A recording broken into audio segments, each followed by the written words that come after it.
আসসালামু আলাইকুম সুপ্রিয় দর্শক, শুরুতে আমরা জেনে নেব সংবাদ শিরোনাম, পরে বিস্তারিত। 17 বছর পর কারামুক্ত লুৎফুজ্জামান বাবর। আর এদিকে টিউলিপকে দুর্নীতিবাজ বলে আখ্যা দিলেন ইলন মাস্ক। আর এরপরই থাকছে ঐক্যের মাঝে এই সরকারের জন্ম, একতাই শক্তি। এবার যা বলেন ডক্টর ইউনূস। আর এদিকে ভোট বেচাকেনা বন্ধ করতে না পারলে গণতন্ত্র সফল হবে না। সুপ্রিয় দর্শক, এতক্ষণ শুনছিলেন সংবাদ শিরোনাম, এবার শুনবেন বিস্তারিত। কিন্তু তার আগে কে কোথা থেকে এই ভিডিওটি দেখছেন সেটি এখনই নিচে কমেন্ট করে জানিয়ে দিন।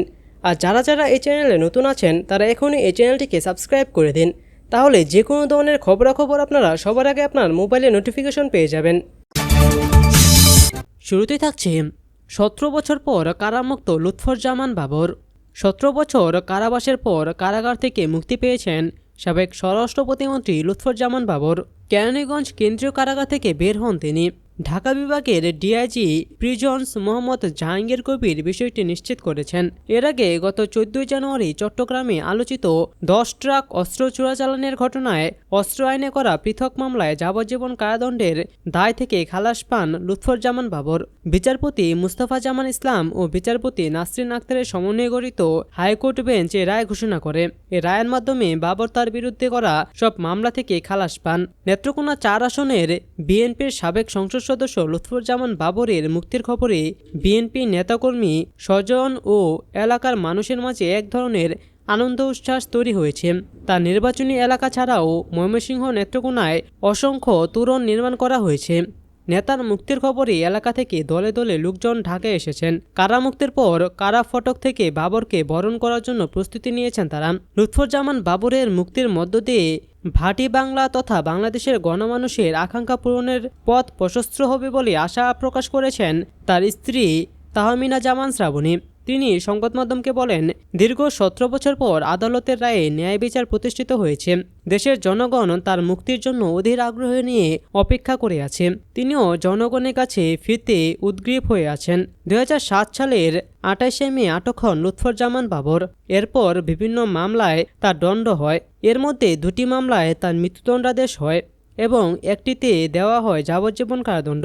তবে গত বছরের 5ই আগস্ট ছাত্র জনতার অভ্যুত্থানে আওয়ামী লীগের সরকার পতন হওয়ার পর এসব মামলায় আপিল শুনানি শেষে একে একে খালাস পান বাবর। এর মধ্যে গত 23 অক্টোবর দুর্নীতির মামলায় 8 বছরের দণ্ড থেকে এবং 1 ডিসেম্বর 21 আগস্ট গ্রেনেড হামলায় মামলা থেকে খালাস পান তিনি।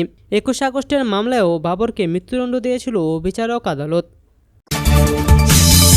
আর এদিকে টিউলিপকে দুর্নীতিবাজ বলে আখ্যা দিলেন ইলন মাস্ক। তীব্র সমালোচনার মুখে পদত্যাগ করেছেন যুক্তরাজ্যের লেবার পার্টির মন্ত্রী ও বাংলাদেশে ক্ষমতাচ্যুত প্রধানমন্ত্রী শেখ হাসিনার ভাগ্নি টিউলিপ সিদ্দিক।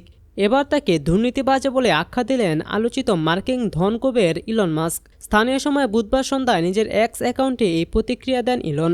দুর্নীতির অভিযোগে আলোচিত টিউলিপ সিদ্দিকের পদত্যাগের বিষয়ে মারিও নওফালের একটি টুইট বার্তা শেয়ার করে ইলন মাস্ক লিখেছেন, লেবার পার্টির শিশু কল্যাণ মন্ত্রী শিশু নিগ্রহণকারীদের নিরাপত্তা দেয়, আর দুর্নীতিবিরোধী মন্ত্রী নিজে দুর্নীতিবাজ। টিউলিপ সিদ্দিকি যুক্তরাজ্যের অর্থ মন্ত্রণালয়ের অর্থনীতি বিষয়ক মিনিস্টার ছিলেন। দেশটির আর্থিক খাতে দুর্নীতি বন্ধের দায়িত্ব ছিল তার কাঁধে। গত আগস্টে গণঅভ্যুত্থানে শেখ হাসিনা ক্ষমতাচ্যুত হওয়ার পর তার ও তার পরিবারের বিরুদ্ধে বিপুল অর্থ আত্মসাতের অভিযোগ ওঠে। এতে টিউলিপ সিদ্দিকির সংশ্লিষ্টতা রয়েছে বলে অভিযোগ উঠলে তাকে বহিষ্কারের দাবি ওঠে। এক পর্যায়ে যুক্তরাজ্যের সিটি মিনিস্টারের পদ থেকে পদত্যাগ করেন তিনি। আর এদিকে ঐক্যের মাঝে সরকারের জন্ম, একতায় শক্তি। এবার যা বলেন ডক্টর ইউনূস। ঐক্যের মাঝে অন্তর্বর্তী সরকারের জন্ম হয়েছে বলে জানিয়েছেন প্রধান উপদেষ্টা অধ্যাপক ডক্টর মোহাম্মদ ইউনূস। জুলাই ঘোষণাপত্র তৈরির লক্ষ্যে বৃহস্পতিবার রাজধানীর বেইলি রোডে ফরেন সার্ভিস একাডেমিতে সর্বদলীয় ঐক্যের বৈঠকে সূচনা বক্তব্যে তিনি কথা বলেন। ডক্টর ইউনূস বলেন, 5 জুলাইয়ের পুরো অনুভূতিটাই ছিল একতার অনুভূতি। একতাতেই আমাদের জন্ম, একতাই আমাদের শক্তি। ঐক্যের মাঝে এই সরকারের জন্ম হয়েছে। এর আগে এদিন বিকেল 4টার পর ডক্টর ইউনূসের সভাপতিত্বে সর্বদলীয় বৈঠক শুরু হয়। বৈঠকে বিএনপি, জামায়াত ইসলামী, গণতন্ত্র মঞ্চ, রাষ্ট্র সংস্কার আন্দোলন, গণ অধিকার পরিষদ, ইসলামী আন্দোলন বাংলাদেশ সহ বিভিন্ন রাজনৈতিক দলের প্রতিনিধিরা অংশ নিয়েছেন। প্রধান উপদেষ্টার সঙ্গে সর্বদলীয় বৈঠকে অংশ না নেওয়ার ঘোষণা দিয়েছে লিবারেল ডেমোক্রেটিক পার্টি। এবং বাংলাদেশ কমিউনিস্ট পার্টি। বৈষম্যবিরোধী ছাত্র আন্দোলন ও জাতীয় নাগরিক কমিটি গত 31শে ডিসেম্বর ঢাকায় কেন্দ্রীয় শহীদ মিনারে জুলাই গণ আন্দোলনের ঘোষণাপত্র প্রকাশ করতে চেয়েছিলেন। তখন এ নিয়ে দেশের রাজনৈতিক অঙ্গনে নানা আলোচনা তৈরি হয়।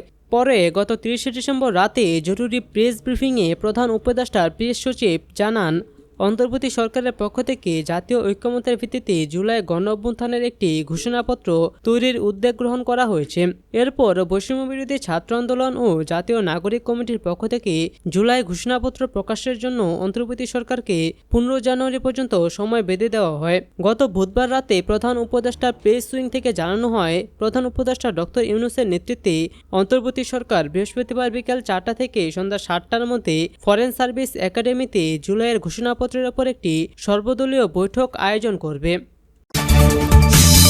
আর এদিকে ভোট বেচাকেনা বন্ধ করতে না পারলে গণতন্ত্র সফল হবে না।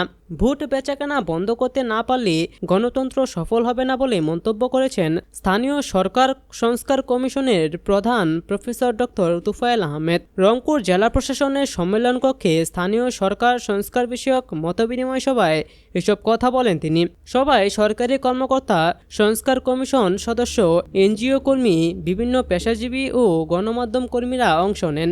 ডক্টর তুফায়েল আহমেদ প্রশ্ন তুলে বলেন, ভোট যদি বেচাকেনা হয় তাহলে গণতন্ত্রের দরকার কি?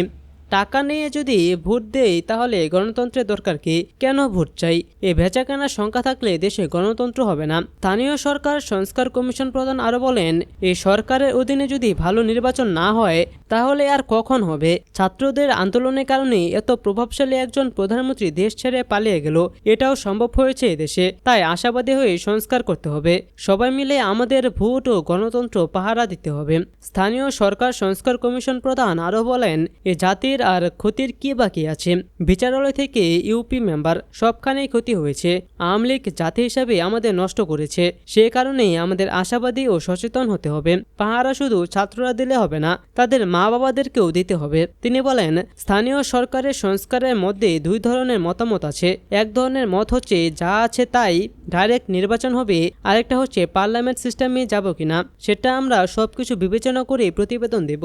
স্থানীয় সরকার কমিশন, স্থানীয় সরকার বিভাগ, জেলা প্রশাসন ও ডেমোক্রেসি ইন্টারন্যাশনালের যৌথ আয়োজনে এ মতবিনিময় সভায় উপস্থিত জনতা স্থানীয় সরকার সংস্কারের তাদের ভাবনা উপস্থাপন করেন।